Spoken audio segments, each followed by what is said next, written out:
28 जानेवारी बारामतीकरांसाठीच नव्हे तर संपूर्ण राज्यासाठी काळा दिवस ठरला। आपण पाहिलंय की सकाळी 8:46 बारामतीच्या गोजोबावी गावात विमान दुर्घटना घडली आणि या विमान दुर्घटनेमध्ये दिवंगत अजितदादांसह इतर 4 जणांचा दुर्दैवी मृत्यू झाला। मी त्या घटनास्थळी आलेलो आहे आणि आपल्या बरोबर ही सर्व गोजोबावीचे सर्व ग्रामस्थ आहेत आणि ग्रामस्थांच्या वतीने आज ज्या ठिकाणी अजितदादा आणि इतर 4 जणांचा मृत्यू झाला त्या स्थळावर प्रतिमेचे पूजन केलेले आहे, त्या जागेचं पूजन केलेले आहे आणि आपण बघतोय की या ठिकाणी गावच्या वतीने श्रद्धांजली वाहण्यात आलेली आहे, पसायदान या ठिकाणी घेण्यात आलेलं आणि नंतर आपण बघतोय की आज दिवसभर संध्याकाळी 6 वाजेपर्यंत या ठिकाणी अजितदादांचा हे फोटो ठेवून या प्रतिमेचं पूजन त्या ठिकाणी आलेले अजितदादा प्रेमी करतायत। गोजोबाई ग्रामस्थ आहेत आपल्या बरोबर। मला सांगा, 1 महिना उलटला तरी अजून तपासाची जी दिशा आहे ती ठरवली जात नाही। सर्वप्रथमतः गेल्या 28 तारखेला म्हणजे किती तारखेप्रमाणे आज महिना झाला, साधारणतः 8:46च्या दरम्यान आदरणीय अजितदादांचं विमानातून अपघाती असं दुर्दैवी मृत्यू झाला।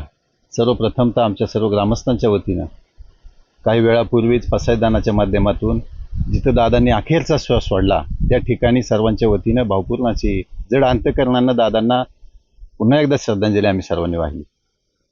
सर्व ग्रामस्थांची अपेक्षा इच्छा आहे की असा लोकनेता देशात महाराष्ट्रात 18-18, 16-16 तास काम करणारा माणूस ज्या पद्धतीने जातो तर त्या पद्धतीचा चाललेला तपास थोडासा पारदर्शी पद्धतीनं लोकांना विश्वास वाटेल अशा पद्धतीचा तपास सरकारने आणि सरकारी यंत्रणेने करावा अशी नाममात्र आणि कळकळीची विनंती अपेक्षा सर्वांच्या वतीने सरकारला तपासणीने आम्ही करतो।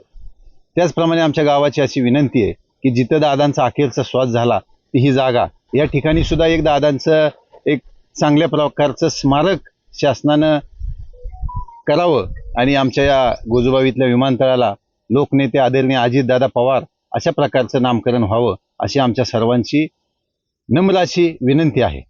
तर आपण बघतोय की जी चौकशी ज्या गतीने व्हायला पाहिजे ती त्या गतीने होत नाही। आपण बघितलं की ज्या दिवशी विमान दुर्घटना घडली आपण याच गावाच्या चौकामध्ये उपस्थित होता आणि आपण बघितलंय की या चौकानंतर आपण बघितलं की घटनास्थळी देखील धाव घेतली, परंतु या विमान दुर्घटनेचा अपघात नसून घात आहे असा संशय त्या ठिकाणी व्यक्त केला जातो। अजितदादांचा अपघात या घटनेला 1 महिना आज उलटलेला आहे, तरी पण पाहिजे त्या पद्धतीने तपास होत नाही आणि आम्ही गोजोबावीकर प्रत्यक्षदर्शी साक्षीदार आहोत या घटनेचे। आम्ही दररोज विमानांची 50-100 उड्डाणं बघत असतो। त्या दिवशीचं विमान ज्या पद्धतीने येत होतं त्याविषयी असं आम्हाला वाटतं की ती पायलटनी 1600 तासाचा त्याचा जो अनुभव आहे करिअरचा, तो अनुभव त्यांनी कोणत्या कामासाठी वापरला, चांगले की वाईट, हे निपक्षपातीपणे तपासणं गरजेचं आहे अशी गोजोबावीकरांच्या वतीने आम्हाला आमची सरकारला मागणी आहे। दादा काय भावना, 1 महिना उलटलाय? 1 महिना उलटला, दादांचा या ठिकाणी अपघात झाला नाही, घडवून आणला असं मी स्पष्ट म्हणतो आणि याची चौकशी शासनाने प्रत्येकाने करायला पाहिजे आणि FR का नोंदवून घेतला नाही? तर एक साधं जनावर मिळलं तर त्याचा FR नोंदवून घेते, आज एवढा मोठा नेता गेला तर त्याचा FR नोंदवून का घेत नाहीत? सरकार काय असं मला म्हणायचंय डायरेक्टली। सरकार दोषी आहे असा यांचा आरोप आहे। एकंदरीत आपण पाहिले काय भावना आहेत, 1 महिना उलटलेला आहे या घटनेला, अजूनही ज्या गतीने तपास व्हायला पाहिजे त्या गतीने तपास होत नाही। नक्कीच 1 महिना झाला, 28 जानेवारी ते 28 फेब्रुवारी, परंतु रोडवरती एखादा वन्य प्राण्याचा अपघात व्हावा आणि पोलीस यंत्रणेनं तपास यंत्रणेनं 24 तासाच्या आत त्याचा FIR करून त्याची चौकशी व्हावी, परंतु हे दिवंगत नेते आदरणीय अजितदादा पवार साहेब यांचे कुठलीही FIR झालेला नाही, कुठलीही चौकशी अजून स्पष्टपणे समोर आलेली नाही आणि ज्या नेत्यानं स्वतःच्या उभ्या जिंदगीमध्ये अवघ्या महाराष्ट्राला न्याय दिला आणि त्याच्या मृत्यूच्या अपघाताच्या न्यायासाठी सर्वसामान्य लोकांना उभा राहावं लागतं, हे पुरोगामी महाराष्ट्राला न शोभणार आहे, शोकांतिकेची गोष्ट आहे। जो नेता संपूर्ण राज्याला न्याय देत होता, बारामतीकरांचं जी काम असेल, सर्वसामान्यांचं काम असेल तर स्वतः तिथपर्यंत पोहोचायचे ते आणि काम मार्गी लावायचे, परंतु आपण पाहिलंय की 1 महिना उलटला तरी त्यांना न्याय मिळत नाही. ही तर मोठी शोकांतिका आहे. दादांनी त्यांच्या आयुष्यामध्ये रात्रंदिवस बारामतीसाठी नव्हे तर संपूर्ण महाराष्ट्रासाठी अपार असं कष्ट घेतलं आणि विकासाचा पर्वत त्यांनी या परिसरामध्ये आमच्या उभा केला. परंतु ज्या दिवशी 28 तारखेला हे विमान अपघात झाला, त्या विमान अपघात नसून आम्हाला तर तो घातपात असा वाटतोय. या अपघाताची संपूर्ण अशी निपक्षपातीपणे चौकशी व्हावी आणि आम्हा सर्व महाराष्ट्रातल्या बारामतीकरांसाठी आमच्यासाठी तो जो काही तपास होईल तो जनतेसमोर आणून जो कठोरात कठोर कारवाई करण्यात यावी अशी आमची सर्व ग्रामस्थांच्या वतीने एकमुखाने मागणी आहे. हीच तर खरी दादांना आमची श्रद्धांजली असेल. काय भावना आहेत? आज महिना उलटलाय.